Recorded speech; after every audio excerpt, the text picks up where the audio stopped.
Welcome to the Playbook presented by the Leaders Lab. I'm Ken Eslick, and if you're a leader or founder who wants to hire top talent, scale your business, and sell for more, you're in the right place.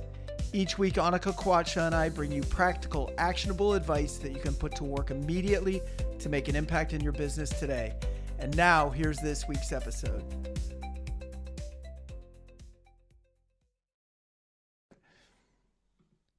All right, welcome back, everybody. I am excited to be here today with Jonathan Bennett. Jonathan provides sought-after strategic counsel to CEOs, executive teams, politicians, and boards. His expertise spans social purpose business strategy, governance branding, change, and communications with work in urban, rural, remote, and First Nations communities.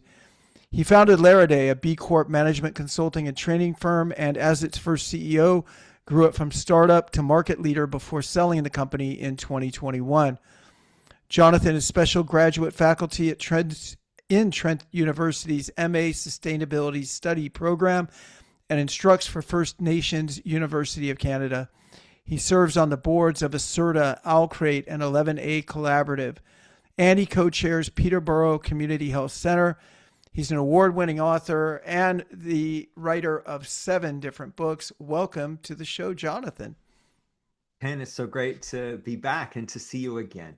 Yeah, I was just giving you the rundown. It's great to see you too. And, you know, as we've launched the new podcast here, I was looking at guests that I had talked with before that I thought were great guests and that I thought could feed one of these 3 pillars at the Leaders Lab, which is hire, scale, and sell. And you are one of the first names. You're going to be one of our first guests, in fact, on the show, because I thought your work in both scaling your own companies, but also advising companies, working with boards, being on boards. I really want to dive into that process, maybe starting with your own of, you know, when you guys started with a board. So can you maybe walk me through how your business evolution or ascension, when did boards become part of your life? So, and it's great to be here. Great to see you. Thank you, buddy. Boards have been a part of my own business journey and my own career really since the beginning. I started very early on boards, and it was just through pure luck. I ended up, you mentioned that I've written a bunch of books. When I was very early in my career, I ended up with a seat on a committee of a group of authors that fed into a national writing organization. It's a big philanthropy organization here in Canada where I'm based. And it turns out over time, if you sit on a committee long enough, you become the chair of the committee. And then in that case, the chair of the committee sat as a seat on the board of directors. So here I am in my 20s, sitting around a board table of a national organization with a bunch of very senior, experienced, awesome people. And I was just a sponge for it. I learned so much about what it's like to be on a board of directors, about to be in a governance position. So fast forward over the course of the next sort of 25 years, I stayed on boards. I served on local nonprofit boards. I served on association boards. And then gradually over time, as I was building my company, I created an advisory board for Laraday. And that began my kind of advisory board journey and my corporate board journey as well. So just kind of narrow in a little bit, you feel really alone when you're the founder of a company. You have all your money at risk. Everybody is looking at you to grow this thing, to create the vision. And there are times when you feel really isolated.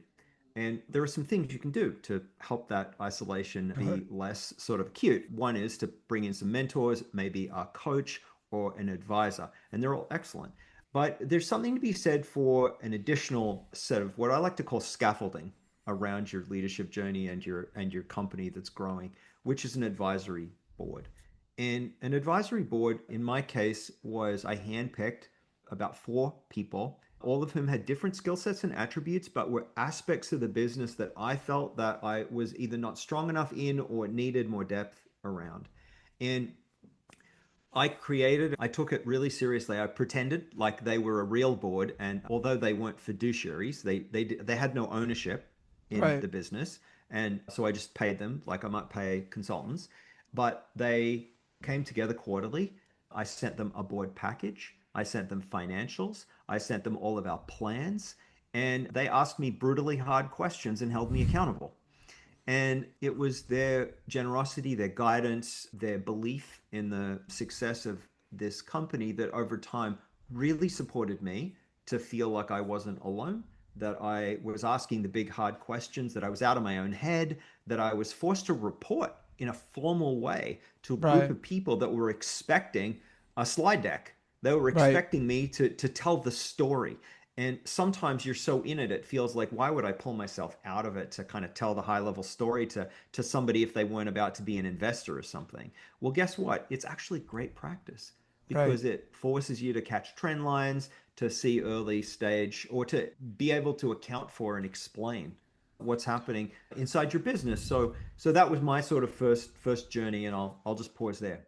No, good, because I've got a few questions. So let's go back to, so I understand the first time that you went on a board, and then after that, you said you had, several boards after that, or just, I think you've been on boards the whole time I since that have, first yeah. one. Yeah.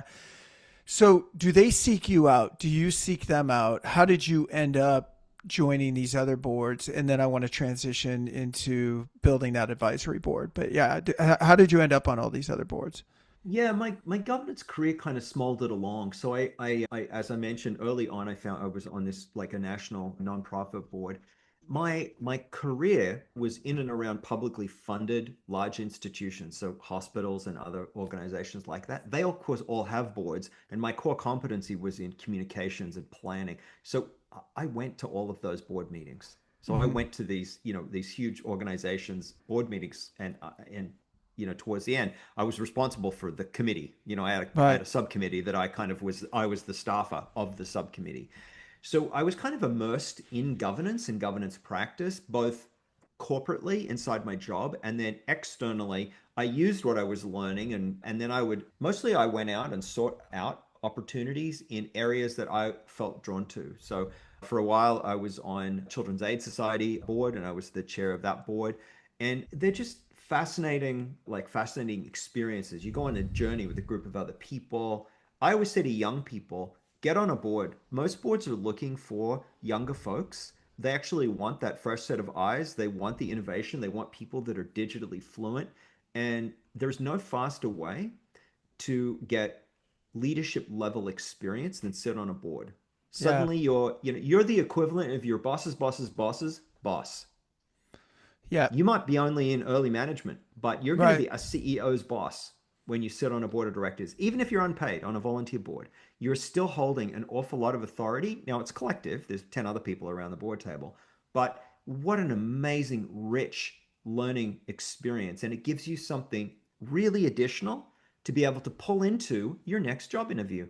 Not Yeah. just what you did in your job, but you can tell stories from around the board table. Well, boy, does that ever tell a powerful, persuasive story that you're ready for leadership growth.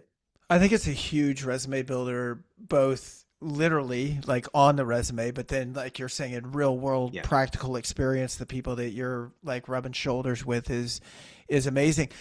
Okay, so let's go back to like the founder's journey and your founder's Mhm. journey of like, okay, boards have been valuable. I've loved being a part of them. I know what value we've brought to the organizations that I've sat on boards for. I need to form an advisory board. Like you said, you talked a little bit about let me find some people that have strengths where I may have gaps. Beyond that, though, at what stage of your company did you do it at? I'm assuming if it's an advisory board, it's an unpaid position.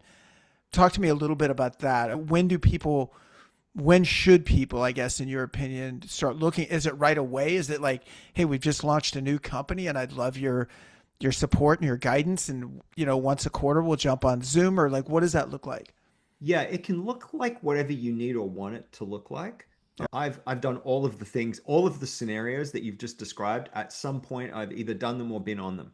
Right. So, absolutely, a startups, especially if they're getting funded and they've got some seed funding or they've got some investors, often they'll form the board of directors for a small startup company. Other times, maybe you're just a founder and you're bootstrapping. So nobody's got any investment in your company other than your sweat equity and your charm and your belief of bringing people along. And as you organically start to scale and grow, maybe you're adding two, three, four, five, six people. Your EBITDA is growing, and you're starting to think about, okay, so what's after what's next? And one of the things, yeah, get yourself a coach, get yourself an advisor. But maybe that's helping you as a leader. But maybe they haven't got sightlines to the growth of the business. And Right. so what might that be? Well, that might be a good chance for you to create an advisory board. You could just bring in three people. And, my advice is to always pay something. Maybe you haven't got lots and lots of extra cash lying around that you can pay people, but you'd be surprised people want to contribute, especially if they're people in your network and they believe in the things that you believe. They'll find themselves to be, really kind of like, as long as they're getting some sort of honorarium, that their time's being acknowledged, that, they'll look at it as like part volunteer gig, part I'm getting paid something. And then as the company grows and you have more free cash, start to dial that up and start to treat them like the professional advisors that they are, all the way up to, I sit on an advisory board of a $20 million company that's hoping to go to 50, and that's paid at market rates. So, like that's really meaningful money for the directors and also for the company, because they're super serious about this company and how it's growing. What does, as you guys are scaling through these different parts and you're seeking out your board members, does it change over time? So like, to give an example, let's say you've got a bootstrap startup. So I get with venture capital or private equity, they might say, no, you're going to have an Yep. advisory board and Totally. we're it. A lot of times Yeah, it's like, that's and it. we're it. Yeah. Yeah. We'll let you know who's on your board.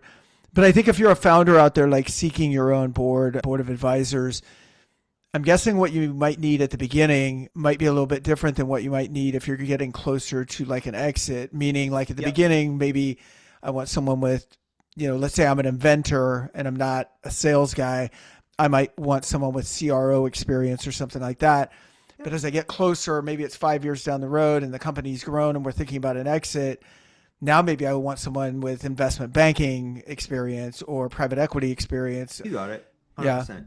Yeah, 100%. So you can either, so I mean, you just said a bunch of really great things. The first thing, and I think I chose all of the board members back at Laraday. I've subsequently, I think, landed on a better model, which is if you're the owner, just choose the chair.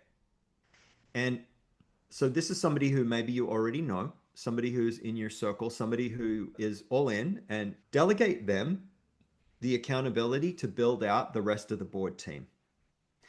You're the owner, you're going to be maybe paying some money for these folks, so you're going to have maybe be in on the interviews, but look at it like a recruitment process Yeah. and allow this board chair to ask you the hard questions around where are your blind spots, where is this business going, what might, to your point, can be the skills and competencies that we don't currently have around the table, but that we're going to need.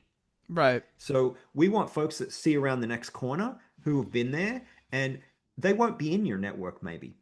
Right. So ask the board chair, find a board chair that's got a different, broader kind of network than you do and or more experienced, and allow them to go. And in my case, I'm describing kind of what I did in one particular board case.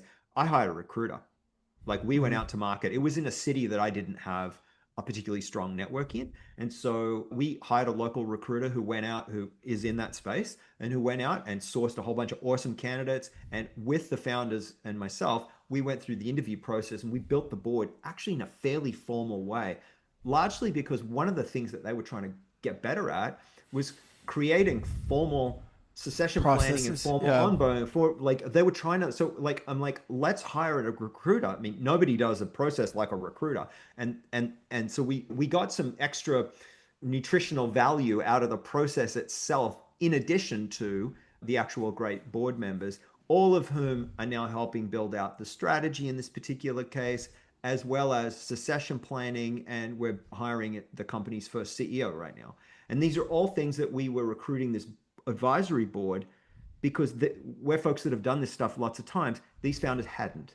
Right. And they've just grown this thing to a point of like, they're kind of tapped out and they're excited for what's next, but they don't want to run it and lead it.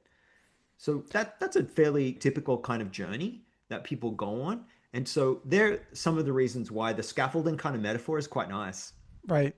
What's the normal, I guess, cadence of the board? My understanding is normally quarterly board meetings, and is that typical, or are there more frequent check-ins than that? And if the board is, you've had your boards, you just described that process. What What if you don't take their advice? Like, you know, they come back and say, "Hey, Jonathan, the way you guys are doing business development, it's just wrong." Like, we had a long discussion about it. I mean, you're in the meeting, but still, at the end of the Yeah. day, it's like, here are your marching orders, and yet, unlike a publicly traded company where those are pretty much orders that you need to follow. Yeah. In a private company, it's a little bit different. I'm guessing you can pick and choose, albeit at the risk of maybe losing some of your board. But I like, how think that would, serious yeah. is it to follow that direction? Have you always kind of followed the directions of the boards that have advised you? Look, I think that there's outliers for sure. There have been times when I thought maybe the board just wasn't plugged in enough to the business and didn't understand it well enough. And, that's always the prerogative of the person that owns the business. I mean, it's your dough. You can do whatever you want. The point though to bringing external advisors around, you can hire management consultants who can come in, look at it, and tell you what to do. Okay, great. That's one solution. You can hire a coach or an advisor that walks along with you and holds your feelings and digs into who you are as a person and the kind of leader you are and how does that align with your personal goals. A board of advisors walks alongside the business and you as its owner over the course of time. So they see the puts and the takes and the hills and the valleys, and they start to intimately understand, but they're not in it. So Mm-hmm. they help you work on the business. And so, let's assume you're picking good people. They probably are giving you some pretty good advice, some pretty thoughtful questions. They're not ultimately telling you what to do, they're just providing you advice. And so it's Right. ultimately up to you. Most boards understand that. The cadence question, startup boards and boards that are in the middle of really hard, tumultuous moments may choose to dive in and meet more ad hoc or more frequently.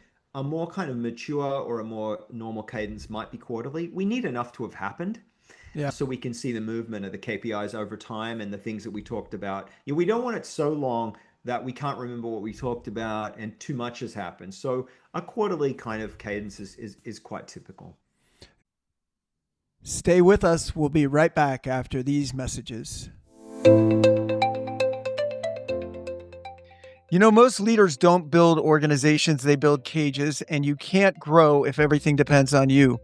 Whether you're a founder scaling your company or a corporate leader running a high performance team, growth starts with people. And that's why the first pillar at the Leaders Lab is building the right team. Before you scale, before you sell, before any big initiative, you need the right leaders around you. Our team has placed over 1,000 executives into Fortune 500 and fast growing startups and supported over 75 acquisitions along the way, helping leaders create over $1 billion in enterprise value. At the Leaders Lab, we help you hire top talent, scale with confidence, and build a business or team that can thrive without you. Take the free Scale Up scorecard at theleaderslab.co or email me directly, ken@theleaderslab.co, to find out how ready your organization really is for growth. And now, back to the playbook.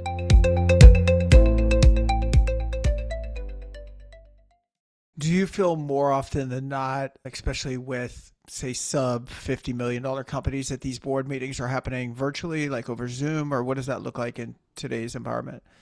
It's a mix. I would say, like all of the boards, I tend to, be on smaller company boards, like the paid boards that I'm on.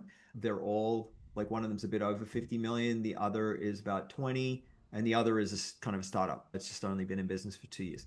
So it's a real mix for me. I would say if you've got board members that are across the country and you're a smaller company, but you really want some subject matter expertise, then 100%. Like I'd be doing that virtually. If you can get people together for the overnight, for the dinner, and then have the whole day, board meeting, it is deep and rich and wonderful.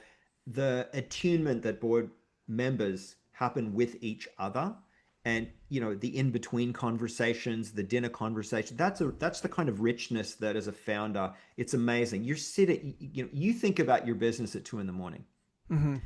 Now you're sitting with four other smart people that have got different life experiences than you, and they're talking about your business for Right. hours on end. It is really exciting to have that many eyes on the prize for you. And so most founders I've been around are super into it because they find preparing the board deck presenting to the board, they'll bring their, COO or their second person to come to some of the board meeting. And, as a training opportunity, like there's just so much richness that can kind of come of it. And then it gets embedded.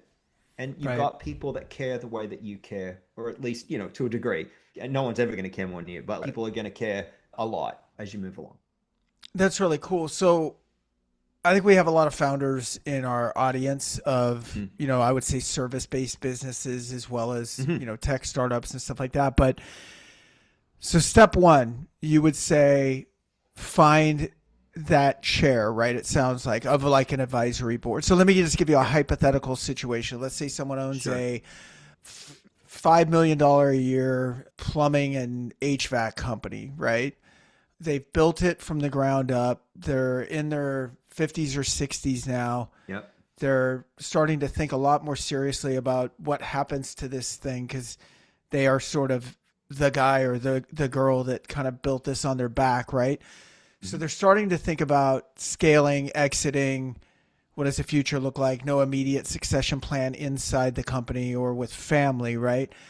So Yep. they're like, okay, I need some advice here beyond just, like you said, beyond a life coach or a business coach. Would your recommendation be that first they go find that chairman of the board? And if that is the case, who are they looking for? Is it someone that's kind of walked in their shoes at a higher level or and I'm sure there could be many variations of that, but yeah, what are your initial thoughts?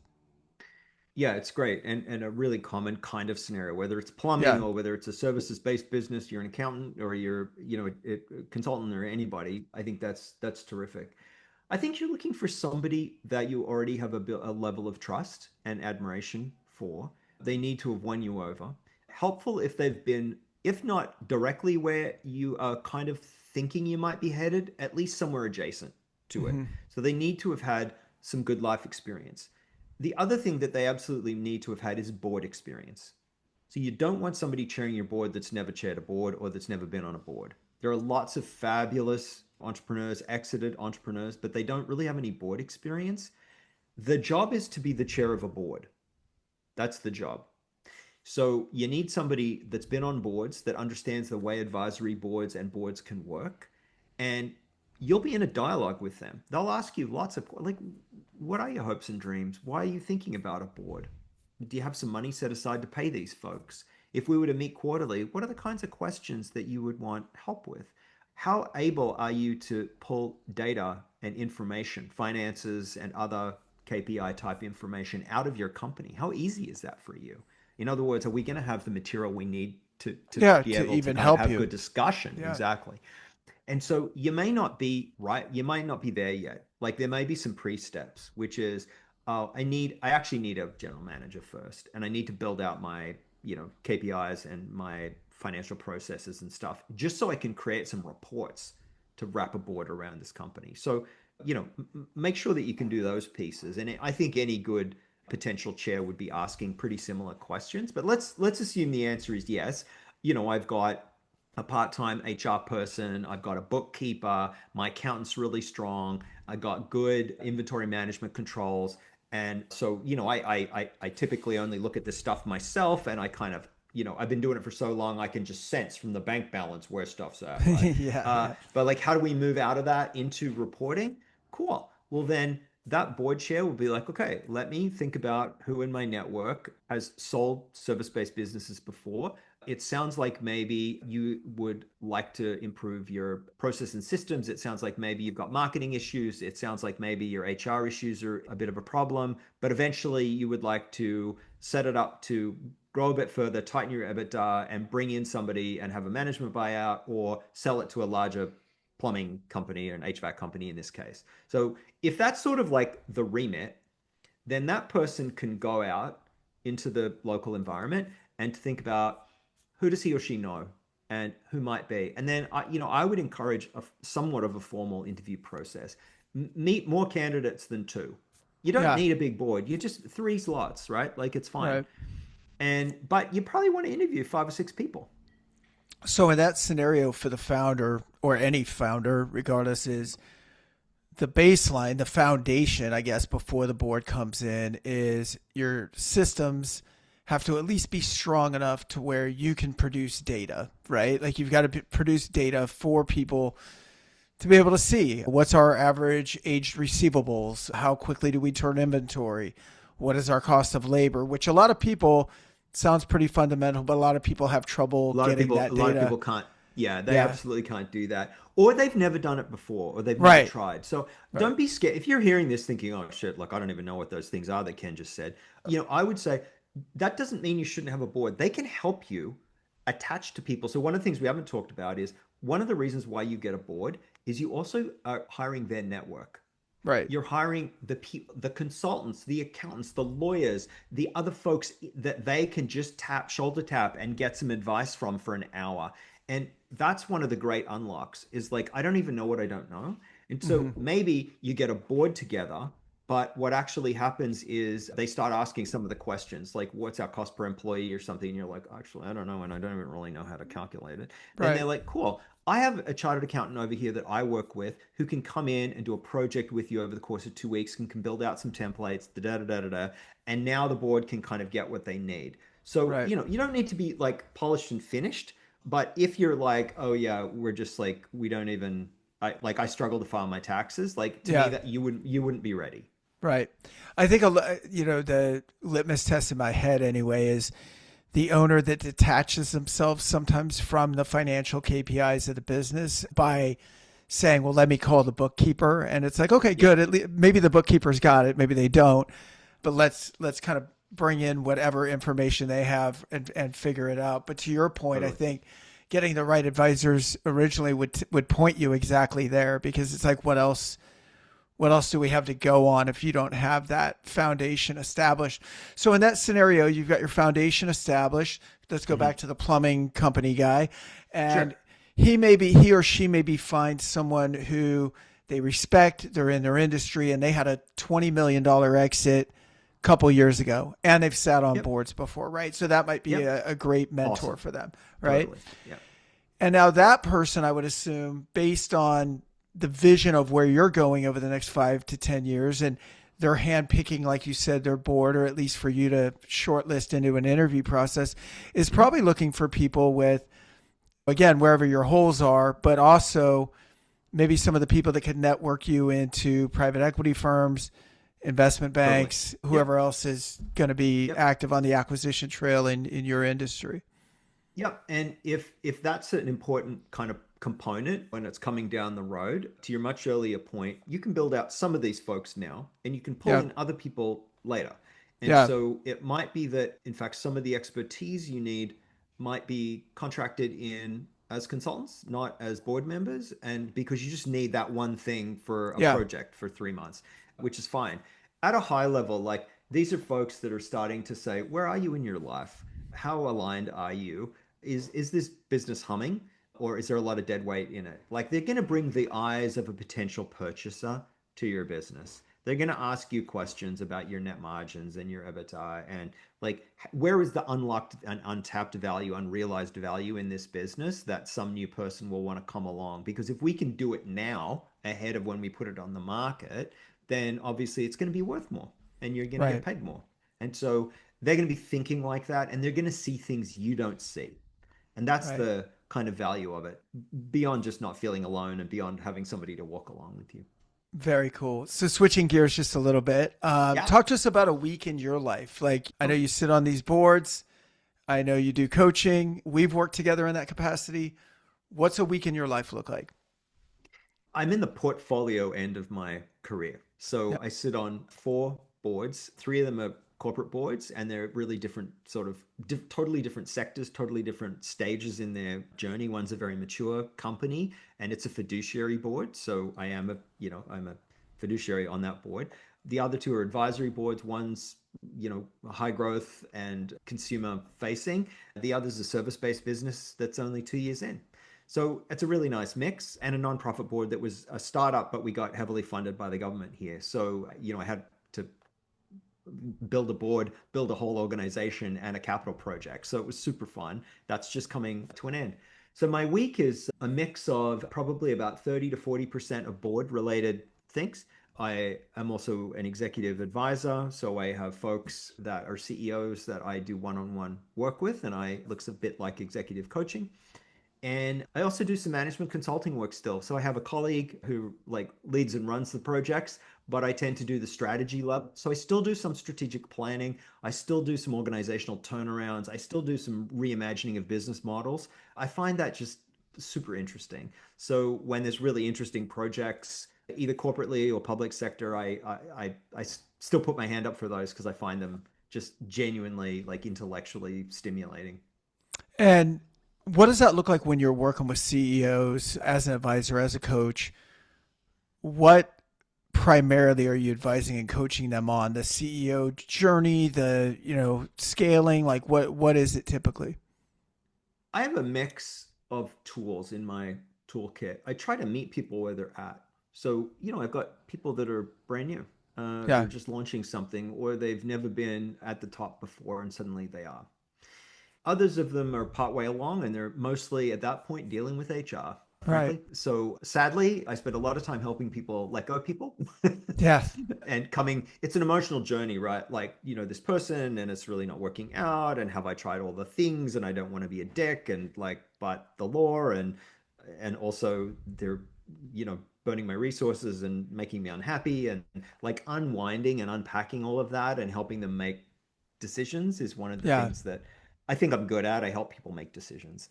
And then there's other people that are towards the end of whatever it is phase that they're at. That it could be retirement, it could be selling, it could be just I'm just done with this job. And am I how do I know?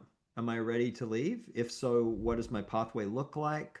What do I want to do next? So help them explore. So some of it's like work therapy, Yeah. and people cry and people tell me all the hard secrets. I'm very boundaried. I don't do mummy daddy stuff. I really do focus on work and career, but it doesn't mean it's not emotional or difficult. But then I suppose like what is a bit different with working with me is that I do from time to time just say, send me your numbers. Like, I don't understand what you're talking about. Like, this makes no sense to me. So I flip on my consulting hat and I turn myself way more into an advisor than I do a coach. I tend to give advice, and pure coaches don't Right. typically give advice. They support people to come up with their own answers, which is a lovely tool. But I also find sometimes people need help to make decisions, and sometimes they just like actually want and need advice. And so I do those things too. Yeah, I've always liked if you're paying someone and they have an answer for them to go ahead and give you that answer. You know what I mean? Like, Look, like, I feel the same way. yeah, But yeah, there is definitely a school of thought out there that the answers are within you, Ken, and we just yeah, have to help you unlock them. It has been my experience that that is true a lot, but it's yeah, not true all the time. And right, sometimes I've seen it done three different ways, and I'm like sitting here bursting with my yeah, answer, and I've been waiting for 45 minutes, and I'm like, it's not coming out here. You've never yeah, seen this before, yeah. right? So yeah, There's times where it's like, well, if there's an easy button, can we just press it? I mean, I realize sometimes there's benefit in going through the journey, but like not all yeah, the time, to your point. but But not all the time. Yeah, yeah, one thing absolutely. I've really noticed about you, and maybe we'll close out on this, but if you guys are ever wanting to work with Jonathan, I think you're just a tremendous listener. You're just such a good present listener. I feel like every Thank time you. I've ever spoken with you, you're just there. You're in it. I feel like there's, other than we both have our dogs in the background today, which remained completely calm for the whole show. So I'm happy That's that great. both of We our did it. dogs, yeah, That's maybe they hilarious. conspired, but to be good boys today. But no, I really do feel like you're very present with whoever you're speaking with, and I think that's just a great leadership quality that you have, and I'm sure it's what's helped make you so successful. Ken, that's really generous of you to say that. It's a skill that I've developed over time, very explicitly worked on it, and I've learned to sit in the pocket and to do deep listening and to try to not rush, despite what we just talked about, not rush to give advice, but to sit and to try to really figure out, what problem are we trying to solve here and what's sitting under what the person thinks the problem is, because often the first presenting problem is not actually the real problem. Right. And so you got to sit kind of quietly for that. And yeah, like if folks are curious, I recorded a series of 6 private podcasts where you can listen in on me doing actual real client work, and you can connect with that on my website. And which I didn't mention at the beginning, it's called Clearly Then, correct? Yeah, that's my company is called Clearly Then. I'm so sorry. I didn't get it Oh, that's in the okay. bio. No problem. Put it in the show notes. Yeah. And so can they find it at clearly then? Is it .com or Yeah, what? clearlythen.com and listen. And there's also links off my website. And yeah, it's just a series of 6 1-hour shows. And basically you're eavesdropping on me Yeah. doing work with 6 really different leaders, from brand new to very experienced and never wanting to retire. So, and everything Right. in between. So you'll get a real, you can click on a show or two that seem to resonate with where you're at in your journey, and you'll get a sense of how I work and what it kind of, it's hard to describe unless you've been on the other side of it. And so Yeah. I was, oh, maybe I could record it. They're anonymized. They're fully anonymized, but these people agreed to be recorded and then just have the edit. I hope so. You didn't just blast Yeah, out there. I did not. They fully agreed. Yeah. And they were, I'm very, just, it was very generous of them to do that for me. Amazing. Well, very generous of you to come on the show. Thanks a lot, Jonathan. It's really good to see you again. So great to see you too. Thanks for having me on, Ken. All right, man. Take care.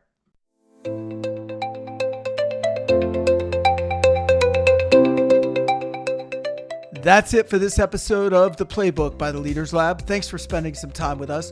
We'd love it if you would subscribe, share the show, and leave a quick rating and review. Your feedback helps us grow, and it helps more leaders and founders join the conversation. If you'd like to talk more about hiring, scaling, or selling your business, please email me, ken@theleaderslab.co, or connect with me on LinkedIn. We'll be back soon with more strategies you can put to work today. I'm Ken Eslick with Annika Kwacha. Thanks for joining us. Join us again next week in The Playbook.